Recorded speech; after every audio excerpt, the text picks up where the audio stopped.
इस एनुअल में एम्बेसी में गया था पासपोर्ट। ये तो सिर्फ 1 साल का वीज़ा दिया इन्होंने मेरे को, 10 साल का नहीं दिया। वैसे जनरली 10 साल का वीज़ा दे देते हैं। ये कितने साल का वीज़ा कनाडा ने मुझे दिया। कनाडा ने वीज़ा रिफ्यूज़ कर दिया था, कारण दिया था कि आपकी बेटी वहाँ पे है। उसने मेरे से एक लेटर लिखवाया, उसमें लिखा कि अगर मेरी बेटी वहाँ है तो मेरा बेटा और मेरी वाइफ और मेरा बिजनेस वो तो इंडिया में है। नमस्कार, सत श्री अकाल, गुड मॉर्निंग दोस्तों, welcome back to our channel.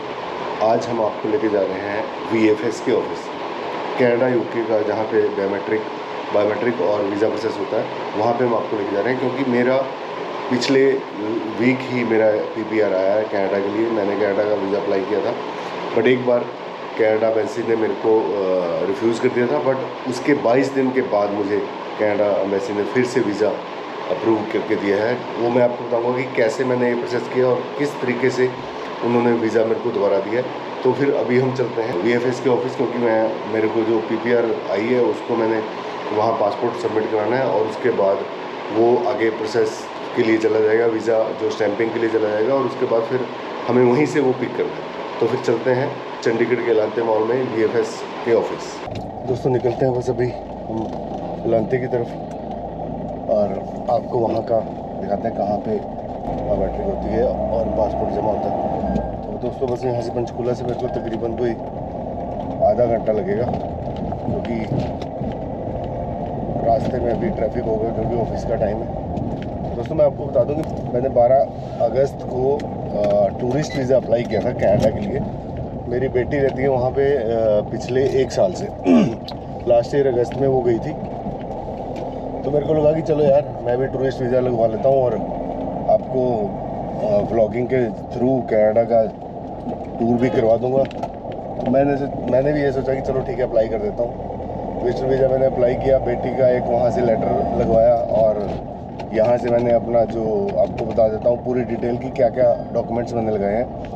मैंने अपना आधार, पैन, 3 साल की रिटर्न्स, बैंक बैलेंस, और उसके बाद प्रॉपर्टी की डिटेल, ये सब चीज़ें मैंने लगाई थी। तो मेरे एजेंट ने बोला था कि आपको तो 100% वीज़ा मिल जाएगा, क्योंकि एक तो सबसे बड़ी बात है बेटी मेरी वहाँ है, दूसरा मेरा प्रॉपर्टी का वैल्यूएशन भी ठीक था और सब कुछ मैंने सही दिखाया था। तो ठीक है, वेट किया मैंने, चलो लग जाएगा वीज़ा। तो पॉजिटिव रिस्पांस मेरे को मेरे एजेंट ने दिया कि नहीं सर आपका 100% लगेगा। मैं भी पॉजिटिव हो गया कि ठीक है यार लगेगा, लग जाएगा। अच्छा, उससे पहले कि उसी एजेंट के थ्रू मेरे किसी 2 नोन ने उन्होंने लगवाया था, उनका वीज़ा 1 हफ्ते के अंदर आ गया था। तो मैंने भी वेट किया, चलो भाई कि चल आ जाएगा वीज़ा। 12 अगस्त को मैंने अप्लाई किया था और 12 सितंबर को मेरे को मैसेज आता है, मेल आती है, आपका वीज़ा रिफ्यूज़ कर दिया गया है। दोस्तों लांते पहुंच गया हूँ मैं, बस अभी ऊपर जा रहा हूँ और ऊपर का आपको दिखाता हूँ व्यू कहाँ पे है। ये VFS का ऑफिस, लांते की पार्किंग में गाड़ी लगाई और हमें देखो यहाँ से ऊपर ये सीढ़ी है। तो ऊपर जाके आपको दिखाते हैं कि कहाँ पे ऑफिस है और कहाँ पे बायोमेट्रिक और पासपोर्ट जमा होता है।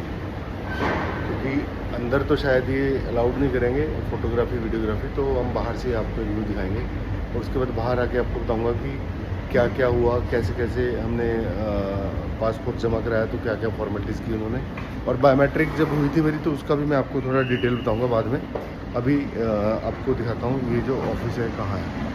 देखो दोस्तों ये ओलांते का यहाँ ऑफिस बिल्डिंग है, ऑफिस बिल्डिंग के साथ ही यहाँ एक VFS का ऑफिस है।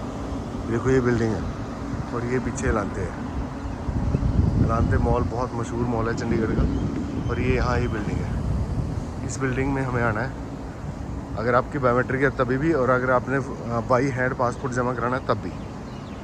इस बिल्डिंग में यहाँ के अंदर ये यहाँ से एंट्री है और उसके बाद अंदर आपका चेक होता है कि क्या क्या है, उसके बाद आपको अंदर जाने दिया जाता है। गुड वाला morning guys, welcome back to our channel. नई वीडियो में आज आपका स्वागत है।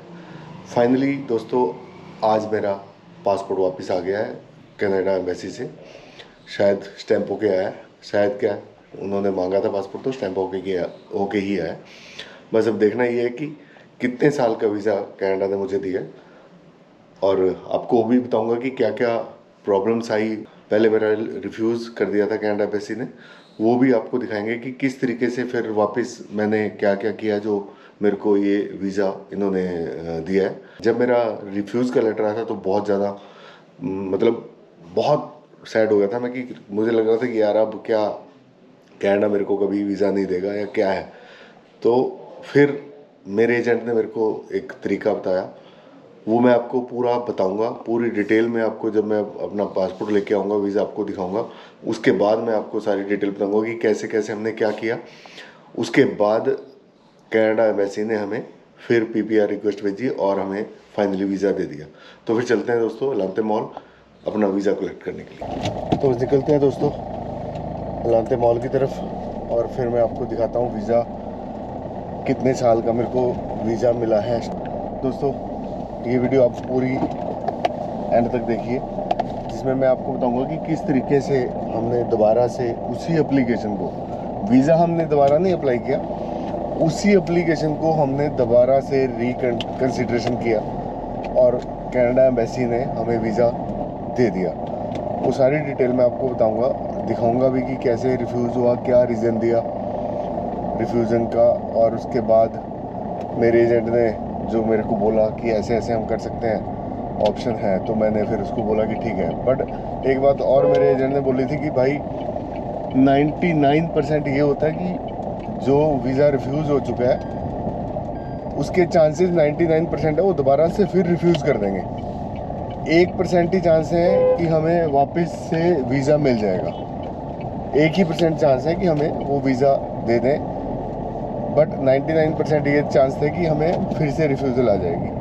तो हमने बोला ठीक है यार कोई बात नहीं, पैसे भरे हुए हैं भाई, सब कुछ किया हुआ है, तो कर दो रिकन्सिडरेशन, कर दो दोबारा, एक एप्लीकेशन डाल दो कि हमें वीज़ा चाहिए। तो उसने वो सब किया और फाइनली हमें वीज़ा मिल गया। मतलब मैं शॉक था कि अरे, जिस दिन मेरे को पीपीआर रिक्वेस्ट आई मेरे को लगा अच्छा, मैं कंफ्यूज था कि यार पता नहीं क्या है। तो मैंने फिर वो सेम मेल अपने एजेंट को भेजी, तो उसने मेरे को बोला सर कांग्रेचुलेशन, आपका वीज़ा इन्होंने अप्रूव कर दिया है और पीपीआर रिक्वेस्ट आपकी भेज दी है, तो आप बस पासपोर्ट भेजने की तैयारी करो। उसी दिन उसने मेरी पासपोर्ट सबमिशन की डेट ले ली, मेरे को 9 तारीख मिली और 9 तारीख को मैं अपना पासपोर्ट सबमिट करा के आ चुका था। आज 20 तारीख है, कल मेरे को मैसेज आया कि आपका पासपोर्ट पहुंच गया, आप अभी यहाँ से इसको लेके जा सकते हो। तो आज मैं पासपोर्ट लेने जा रहा हूँ। तो दोस्तों दिखाता हूँ मैं आपको वीज़ा और उसके बाद वो सारी चीज़ें जो हमने दोबारा से उसको करने के लिए किया। भाई आज मेरे को बहुत खुशी हो रही है कि यार मेरा फाइनली कनाडा ने वीज़ा दे दिया है, और बस अब मैं आपको अपने व्लॉग्स के थ्रू कनाडा की सैर भी कराऊंगा। और मैंने प्लान किया कि यार कनाडा जाऊंगा तो हर डेली नहीं थे, एटलीस्ट हफ्ते में 3 अब तो व्लॉग मैंने आपको दिखाने हैं। कनाडा की सैर जरूर करानी है, कैसा माहौल है वहाँ का, कैसा मौसम है, वो सारी चीज़ें मैं आपको दिखाऊंगा। और साथ में जब जाना है तो उसके जाने के टाइम भी मैं आपको व्लॉग बना के दूंगा कि कैसे हम जाना है, कैसे हमने जाना है, क्या क्या करना है, वो सारी चीज़ें आपको दिखाऊंगा। और मैं सोच रहा हूँ अभी कि अभी ट्रैवल शुरू करूँ, इंटरनेशनल ट्रैवल कनाडा के साथ ही शुरू करूँ। वहाँ से अगर वापसी में मेरा कुछ बनेगा तो मैं इधर उधर 2-3 कंट्रियाँ और घूम के आऊँगा। प्लान तो बहुत है, बट देखो क्या सक्सेस होता है क्या नहीं होता, पर फिर भी कोशिश करूँगा कि आप लोगों को ब्लॉग के थ्रू सारी चीज़ें दिखाऊँ। अभी मेरे ख्याल से पिछले 1 महीने से मैं कुछ ब्लॉग डाल नहीं पाया हूँ, क्योंकि थोड़ा बिजी था। लद्दाख टूर के बाद बहुत कम मैं घूमने जा सका हूँ। बस अब दोबारा से शुरू कर रहा हूँ यार कि हाँ ठीक है, बहुत टाइम हो गया, 1 महीना बहुत होता है। 1 महीने के बाद अब ये ब्लॉग डाल रहा हूँ। तो अभी बस भाई चलते हैं लांते, और लांते जाने के बाद आपको दिखाऊंगा कि पासपोर्ट स्टैम्प हो गया है, कितने साल का है, क्या है। आप हमारा चैनल सब्सक्राइब ज़रूर करें और इसको शेयर एंड लाइक भी करें, ताकि हम आपको और अच्छे अच्छे नज़ारे दिखा सकें, अच्छी अच्छी जगह घुमा सकें। ट्रैवल मैंने चुना है क्योंकि मेरे को ट्रैवलिंग का शौक़ है यार, और ट्रैवलिंग तो आपको पता एक्सपेंसिव तो है ही है, बट फिर भी मैंने ट्रैवलिंग ही चुना है क्योंकि ट्रैवल मैं करना चाहता हूँ और मैंने किया भी है। तकरीबन इंडिया में घूम चुका हूँ, आधा इंडिया तो घूम ही चुका हूँ भाई, जब मैं व्लॉगिंग नहीं करता था। पर अब व्लॉगिंग शुरू की है तो अब भी मैंने सोचा कि मैं घूमने तो जाऊंगा ही जाऊंगा, जहाँ मेरा मन करेगा वहाँ जाऊंगा, जहाँ मेरे को पता लगेगा कि कोई अच्छा वेन्यू है, कोई अच्छी जगह है, कुछ दिखाने लायक है, तो वहाँ तो मैंने जाना ही जाना है। और आपको ब्लॉग के थ्रू वो सारी चीज़ें हम आपको दिखाएंगे। और दोस्तों आप कमेंट्स में प्लीज़ ये भी बताएं कि आपको हमारे ब्लॉग्स कैसे लगते हैं। अगर कहीं आपको लगता है कि हम यहाँ गलत है तो प्लीज़ उसे करेक्ट भी ज़रूर करें, क्योंकि आपकी फीडबैक ही हमारा आगे हमें इम्प्रूव करवा सकती है। अगर आप फीडबैक देंगे तभी हम आगे अपने ब्लॉग्स को इम्प्रूव कर पाएंगे। अदरवाइज़ तो अगर आप हमें बताओगे नहीं कि हम क्या गलत कर रहे हैं, क्या अच्छा कर रहे हैं, तो हम उसको इम्प्रूव नहीं कर सकते। तो भाई अब बस यही है कि आज एक्साइटमेंट बहुत ज़्यादा है। पासपोर्ट लेने जा रहा हूँ भाई, एक्साइटमेंट तो होगी। बहुत ज़्यादा वेट किया मैंने कनाडा वीज़ा के लिए। आपको बताया था मैंने कि बेटी मेरी वहाँ है और उसको भी मैं मिलने के लिए जाना चाहता हूँ, और आपको घुमाने के लिए भी ऑब्वियसली दोनों काम है। कनाडा जाऊँगा तो नेचुरली ब्लॉगिंग तो करूँगा ही करूँगा, ब्लॉग वहाँ के जो लोकल के हैं, बाकी और चीज़ें हैं वो तो ब्लॉगिंग तो करूँगा ही करूँगा। और साथ में होगा कि उसको भी मिलाऊँगा, क्योंकि बच्चे हैं, बच्चों को तो थोड़ा रहता ही है कि ठीक है पेरेंट्स मिल जाएँ, आके मिल जाएँ। तो इसीलिए मैं बहुत देर से वेट कर रहा था कि कनाडा मेरे को वीज़ा दे और मैं जाऊँ। अभी प्लान तो मैं ये कर रहा हूँ कि नया साल मैं आपके साथ कनाडा में ही मनाऊँगा, बट अगर कुछ चेंज हुआ तो नया साल पे कहीं ना कहीं तो अलग जाएंगे ही जाएंगे। नया साल तो सेलिब्रेट करना ही करना है, हमने अलग से करना है। बट मेरा मन है कि मैं नया साल आपके साथ कनाडा में ही मनाऊँ। बाकी देखते हैं क्या बनता है और कैसे आगे का प्लान बनता है, क्योंकि हम पहले तो कुछ बोल नहीं सकते। ये तो टाइम टू टाइम ही हमारा प्लान बनता है कि कैसे क्या करना है। कोशिश है, बाकी कोशिश कब कामयाब होती है तो वो भी देखते हैं। तो आपको मैं अब दिखाता हूँ, जब मैं वीज़ा अपना पासपोर्ट वापस लेके आऊँगा वो स्टैंपिंग भी दिखाता हूँ। दोस्तों मैं आपको बता दूँ कि मेरा जो कनाडा ने वीज़ा रिफ्यूज़ कर दिया था, कारण दिया था कि आपकी बेटी वहाँ पे है, हमें लगता है कि आप वापस नहीं आओगे। तो मेरे को लगा कि रिफ्यूज़ हो गया तो अब क्या कर सकते हैं, हमने रिफ्यूज़ल मान ली उनकी। और उसके बाद रिफ्यूज़ल आ गई तो मैंने अपने एजेंट से बात की जो पटियाला में है। उन्होंने मेरे को बोला कि कब क्या कर सकते हैं सर, रिफ्यूज़ल आ गई तो रिफ्यूज़ल ये तो वीज़ा ऑफिसर के ऊपर डिपेंड करता है कि उसने वीज़ा देना है कि नहीं देना। अब उसने भेज दी रिफ्यूज़ल, और पूरे 1 महीने के बाद मेरे को रिफ्यूज़ल आई थी। 12 अगस्त को मैंने अप्लाई किया था और 12 सितंबर को मेरे को रिफ्यूज़ल आई।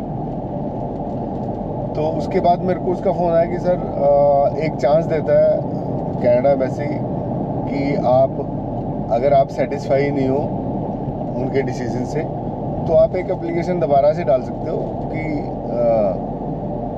जो भी आपने उसमें लिखना है कि ये जो आपने रिफ्यूज़ल दिया इससे मैं सेटिस्फाई नहीं हूँ, या जो भी आपको। तो मैंने बोला ठीक है लिख दो आप। तो उसके बाद उसने मेरे से एक लेटर लिखवाया, उसमें लिखा कि अगर मेरी बेटी वहाँ है तो मेरा बेटा और मेरी वाइफ और मेरा बिजनेस वो तो इंडिया में है, उसको छोड़ के मैं कैसे वहाँ रह सकता हूँ। और साथ में मैंने उसको बोला कि आप मेरा जो ट्रैवल का जो ये व्लॉगिंग का जो चैनल है इसका भी मेंशन करो। तो उसने इसका भी मेंशन किया कि मैं ट्रैवलर हूँ, मैं व्लॉगिंग करता हूँ, घूमता हूँ इंडिया में, तो यहाँ घूम चुका हूँ, ये मेरे चैनल का नाम है। और मैं कनाडा जाने का पर्पज़ मेरा सिर्फ बेटी को मिलना नहीं है, कनाडा जाने का पर्पज़ मेरा ये है कि मैं ट्रैवल भी करूँ, वहाँ घूमूँ भी, व्लॉगिंग भी करूँ, लोगों को भी दिखाऊँ कि क्या क्या है यहाँ। तो वो सब चीज़ें मैंने उस लेटर में लिखी। और उसने मेरे को बोला कि भाई 99% चांस है कि फिर से रिफ्यूज़ल आएगा, बट 1% चांस है कि आपको एम्बेसी वीज़ा दे दें, सिर्फ 1% चांस है। तो बोला ठीक है यार, रिफ्यूज़ल तो आई गई है, दोबारा आ जाएगी, क्या हो गया, एक बार तो आ ही चुकी है। और जब रिफ्यूज़ल आई ना भाई, मैं बहुत निराश हो गया था। जो मैं प्लान सपने मैंने देखे थे कि यार कनाडा में ये करूँगा, ब्लॉगिंग करूँगा, ये दिखाऊंगा वो दिखाऊंगा, वो सब मेरा धरा का धरा रह गया। और मेरे को लगा ठीक है यार, नहीं कनाडा ने दिया तो अब मैं शेंगन वीज़ा अप्लाई करूँगा, मैंने घूमने तो जाना ही जाना है। तो चलो हमने डाल दिया। उसके बाद 4 अक्टूबर को, नहीं हाँ 4 अक्टूबर को दिल्ली से वापस आ रहा था, मेरे को एक मेल आती है सवेरे, और उसमें पासपोर्ट रिक्वेस्ट थी। मेरे को समझ नहीं आया, मेरे को मतलब समझ क्या नहीं आया, समझ तो आ गया, बट मेरे को यकीन नहीं था। मेरे को यकीन नहीं था कि यार मेरे को वीज़ा मिल गया। मेरे को, मैंने 3 बार पढ़ा 4 बार पढ़ा, फिर भी मेरे को यकीन नहीं। तो मैंने उसको डाउनलोड करके भाई अपने एजेंट को भेजा, अपनी बेटी को भेजा। तो उन्होंने मेरे को कंग्रेचुलेट किया कि भाई आपका वीज़ा आ गया, ये PPR रिक्वेस्ट है, उन्होंने आपका पासपोर्ट मांगा है और आप पासपोर्ट जमा कराओ और बस वीज़ा आपको दे दिया कनाडा ने। भाई मैं वो एक एक्सपीरियंस आपको बता नहीं सकता कि मेरे को लग रहा था कि वीज़ा तो मेरा मिल ही नहीं सकता मेरे को, और उन्होंने मेरे को वीज़ा दे दिया। तो मैं एक्सपेक्ट ही नहीं कर रहा था कि मेरे को वीज़ा मिल जाएगा। शौक था मैं बिल्कुल शौक था कि यार अच्छा वीज़ा मिल गया। चलो फिर आपको एक चीज़ और बता दूं कि हम लोग जब वीज़ा अप्लाई करते हैं, बायोमेट्रिक होती है, उस टाइम हमारे से पूछा जाता है वहाँ जाके कि आपको प्रीमियम लेना है या फिर स्टैंडर्ड लेना है। तो भाई प्रीमियम के चार्जेस हैं नेचुरली, अगर प्रीमियम होगा तो चार्जेस तो होंगे ही, और स्टैंडर्ड के कोई चार्जेस नहीं है। तो मैंने तो भाई स्टैंडर्ड लिया था। प्रीमियम में क्या है, वो चाय कॉफ़ी पिलाते हैं आपको, एक सेपरेट जगह बिठा देते हैं। नॉर्मल स्टैंडर्ड में वो आपको हर सबके साथ बिठाते हैं, तो उसका कोई चार्जेस नहीं है। उसके जो कॉफ़ी वगैरह पिलाते हैं उसके 3-3.5 हज़ार रुपये चार्जेस हैं। मैंने तो दिए नहीं भाई। उसके बाद फिर जब मैं पासपोर्ट के लिए मेरी रिक्वेस्ट आ गई, तो उसने मेरी डेट ले ली 9 तारीख की, मेरी 9 तारीख मेरे को मिली। तो मैं पासपोर्ट जमा कराने गया। तो अच्छा ये भी प्रोसीजर है कि आप एजेंट के थ्रू पासपोर्ट भेजते हो, या कोरियर करवाते हो, या बाई हैंड लेते हो, या बाई हैंड वापस कलेक्ट करने भी बाई हैंड जाते हो, या फिर आप कोरियर सर्विस लेते हो। तो प्रेफर वो VFS ये चाहता है कि आप कोरियर सर्विस लो, क्योंकि उनको उसमें पैसे आते हैं। तो मैं पासपोर्ट जमा कराने गया तो उन्होंने पूछा मेरे को फिर वही क्वेश्चन, प्रीमियम या स्टैंडर्ड। मतलब स्टैंडर्ड लूँगा भाई, मेरे को प्रीमियम क्या करना है। तो उसके बाद उन्होंने ठीक है, उन्होंने फिर काउंटर पे गया। काउंटर पे उन्होंने बोला कि आप कोरियर सर्विस लेना चाहते हो? नहीं, मेरे को कोरियर सर्विस नहीं चाहिए, क्योंकि मैं चंडीगढ़ में रहता हूँ, मेरे को क्या दिक्कत है यार कलेक्ट करने में। तो जब उन्होंने वहाँ पहुँचा तो उन्होंने मेरे को कोरियर सर्विस के लिए बोला कि आप कोरियर सर्विस ले लो सर, आपका वीज़ा जल्दी आ जाएगा, पासपोर्ट जल्दी वापस आ जाएगा। तो मैंने बोला नहीं, मेरे को, मैं चंडीगढ़ में रहता हूँ, एलांते मॉल मेरे घर से 5 किलोमीटर दूर है, तो मैं भाई बाई हैंड ही कलेक्ट करूँगा। तो उन्होंने बाई हैंड के लिए मेरे को वो कर दिया, और मेरे ख्याल एक 180 रुपीज़ की एक स्लिप उन्होंने बोला कि जमा करा दो। तो मैंने कराया और मैं आ गया। फाइनली अगले दिन मेरे को मैसेज आ गया, ट्रैकिंग लगाया हुआ था, जो ट्रैकिंग के चार्जेस लिए उन्होंने, कि आपका वीज़ा, आपका पासपोर्ट वहाँ पहुँच गया VFS दिल्ली। फिर उसके बाद अगले दिन आया कि आपका IRCC पहुँच गया। तो IRCC पहुँचने के बाद 1 हफ़्ता लगा। 1 हफ़्ते बाद मेरे को मैसेज आया कि आपका वापस VFS दिल्ली पहुँच गया। और उसके बाद कल मेरे को मैसेज आया कि आपका पासपोर्ट VFS चंडीगढ़ पहुँच चुका है और कलेक्शन के लिए रेडी है। तो आज 20 तारीख है, 9 तारीख से देख लो 20 तारीख आज होगी, तो आज मैं पासपोर्ट लेने जा रहा हूँ। तो भाई अगर आपको वहाँ पैसे खर्चने हैं तो आप दे सकते हो, प्रीमियम आपका वो ले सकते हो, बट मेरे ख्याल से स्टैंडर्ड ही लेना चाहिए। कोई इसमें ऐसा नहीं है कि प्रीमियम जो हमारी लॉन्च लेके कोई जल्दी वीज़ा आ जाएगा या कुछ है, नहीं, ऐसा कुछ भी नहीं है। आप स्टैंडर्ड लो, कोई पैसा खर्च नहीं होगा आपका। अदरवाइज़ वो 3-4 हज़ार तो ले ही लेते हैं। अगर आप लोकल चंडीगढ़ में रहते हो तो बाई हैंड कलेक्शन का भी कर लो, उसके भी कोरियर चार्जेस आपके बच जाएंगे। तो सिर्फ ये है कि मैं आपको ये बताना चाह रहा हूँ कि अगर मतलब प्रीमियम के चक्कर में पैसे ज़्यादा ना खर्चो, स्टैंडर्ड में कोई पैसा नहीं लगता। तो मैंने तो भाई स्टैंडर्ड किया, और स्टैंडर्ड में मेरे को देखो आज मेरे ख्याल 9 से 20 है, 12 कितने दिन में, 10-12 दिन में मेरा पासपोर्ट आ गया वापस। और इतना ही टाइम प्रीमियम में लगता है, कोरियर में इतना टाइम लगता है। उन्होंने मेरे को बहुत ये कन्वेंस करने की कोशिश की कि सर कोरियर करवा लो आप, आपका जल्दी वीज़ा पहुंच जाएगा। मैंने बोला नहीं, मेरे को कोई जल्दी नहीं है। तो मैंने स्टैंडर्ड ही करवाया, और मैंने बाई हैंड कलेक्शन का कराया। तो बस आज फाइनली मैं अपना पासपोर्ट लेने जा रहा हूँ। ये देखना है कि कितने दिन का वीज़ा मिला है मेरे को, ये एक क्यूरियोसिटी अंदर कि पता नहीं कितने दिन का वीज़ा कनाडा एम्बेसी ने मेरे को दिया है। चलो वो भी आपको दिखाता हूँ। बस अलांते पहुँचने वाला हूँ, तकरीबन 1-2 किलोमीटर रह गया और उसके बाद मैं आपको सारी चीज़ें और दिखाता हूँ।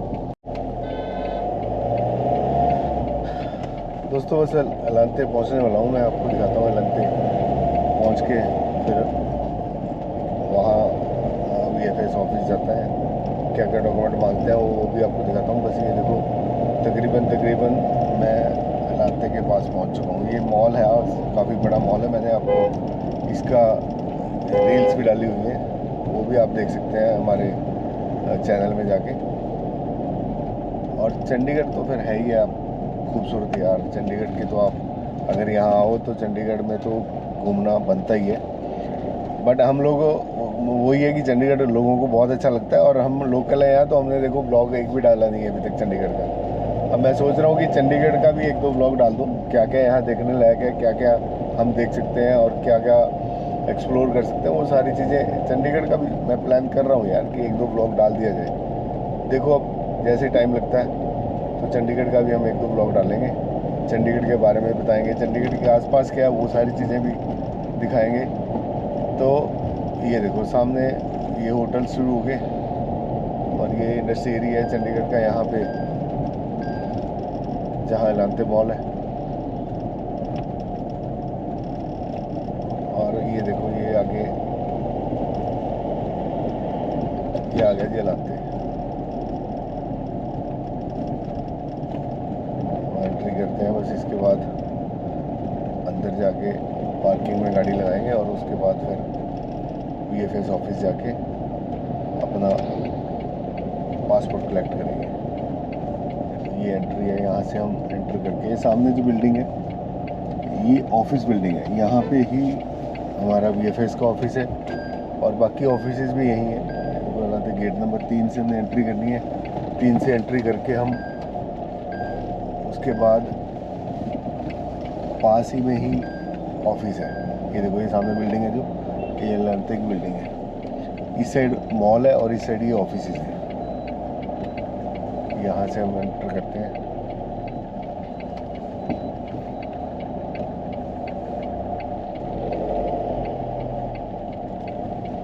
ये ऑफिस पार्किंग देखो, उधर मॉल पार्किंग।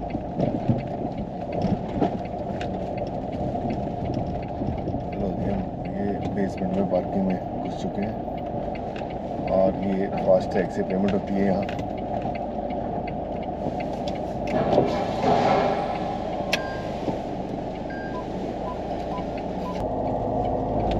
दोस्तों फाइनली मैं VFS ऑफिस से आ चुका हूँ और पासपोर्ट मेरे को मेरा मिल गया। अभी मैं बस कहीं रुक के आपको वो पॉलीथीन खोल के दिखाता हूँ जिस बैग में आया। मैंने अभी तक खोला भी नहीं है वो, मैं चाहता हूँ कि वो आपके सामने ही मैं खोलूँ, आपको बताऊँ और दिखाऊं कि कितना टाइम का वीज़ा लगा है। बस अभी कहीं गाड़ी रोक के फिर हम इसको खोलते हैं, थोड़ा सा आगे चलते हैं क्योंकि यहाँ फिर नो पार्किंग का है।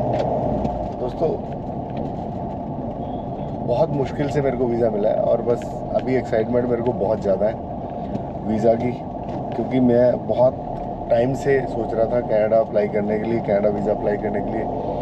बहुत टाइम से क्या मैंने बहुत पहले मतलब 10 साल पहले से सोचता था कि नहीं मेरे को कनाडा का अप्लाई करना है, कनाडा जाना है। फाइनली बेटी गई, उसके बाद आज वो दिन आ गया कि जब मेरे को कनाडा ने अपना वीज़ा दे दिया है और मेरा वो सपना कि कनाडा जाना है, मेरे को जाना है, वो सपना आज मेरे को लग रहा है कि साकार हो गया। अभी देखता हूँ मैं कितने टाइम का वीज़ा मेरे को कनाडा एम्बेसी ने दिया है। थोड़ा सा कहीं रुकते हैं फिर देखते हैं, क्योंकि अभी गाड़ी ड्राइव करते टाइम तो हम इसको खोल नहीं सकते। आप ये सोचो कि मैंने ऊपर जब VFS ऑफिस से मेरे को ये एनवेलप मिला, मैंने वो खोला भी नहीं है। एक्साइटमेंट मेरे को इतनी थी पर फिर भी नहीं मैंने खोला कि नहीं यार मैं अपने व्यूअर्स के सामने इसको खोलूँगा, उनके सामने खोल के उनको दिखाऊंगा कि मेरे को कितने टाइम का वीज़ा कनाडा एम्बेसी ने दिया है। तो वो सब बस अभी कहीं गाड़ी लगाते हैं, पार्किंग तो नहीं कह सकते, रोड साइड पे लगाते हैं, उसके बाद वो एनवेलप खोलते हैं क्योंकि एक्साइटमेंट मेरे को भी बहुत ज़्यादा है।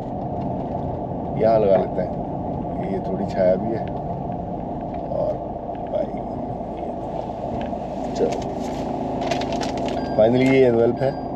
इस एनवेल्प में वैसे में गया था पासपोर्ट और इसी एनवेल्प में वापस आया और VFS का ये एनवेल्प है और इसको खोलते हैं, देखते हैं भाई कि क्या निकलता है। एक लेटर देखते हैं अभी। ये तो वो रेफरेंस TPR का लेटर है जो मैंने मेरे को मिला था और मैंने इसके साथ लगाया था। और ये निकल रहा है हमारा पासपोर्ट। ये है जी पासपोर्ट और ये है वीज़ा। आई भाई साहब, ये तो सिर्फ 1 साल का वीज़ा दिया इन्होंने मेरे को। ये देखो 10 साल का नहीं दिया, वैसे जनरली 10 साल का वीज़ा देते हैं। ये सिर्फ मेरे को इन्होंने 1 साल का वीज़ा दिया है। 10/4 से 30/9 तक विजिटर वीज़ा है और पर्सन 1। चलो अब 1 साल का दे दिया तो उसके बाद फिर अप्लाई करेंगे 30/9/2024 तक। अदरवाइज़ कनाडा वैसे 10 साल का वीज़ा देता है, मेरे को उन्होंने 1 साल का पता नहीं क्यों दिया है। चलो 1 साल का ही सही, वीज़ा तो मिला। अब एक बार जाएंगे और फिर उसके बाद फिर वापस आके फिर अप्लाई करेंगे। मल्टीपल एंट्री है कि नहीं है वो देखता हूँ मैं। मल्टीपल एंट्री है, नंबर ऑफ एंट्रीज मल्टीपल। 30/9/2024 तक वैलिडिटी है इसकी। सिर्फ 1 साल का वीज़ा दिया है यार। ये भी मेरे सपनों पे पानी फेर दिया है। मेरे को लग रहा था कि 10 साल का वीज़ा मिल जाएगा, पर चलो 1 साल का ही सही, वीज़ा तो दिया। अदरवाइज़ जब वीज़ा नहीं आया था तब भी तो टेंशन थी कि वीज़ा नहीं मिला है। मिलते हैं नेक्स्ट ब्लॉग में।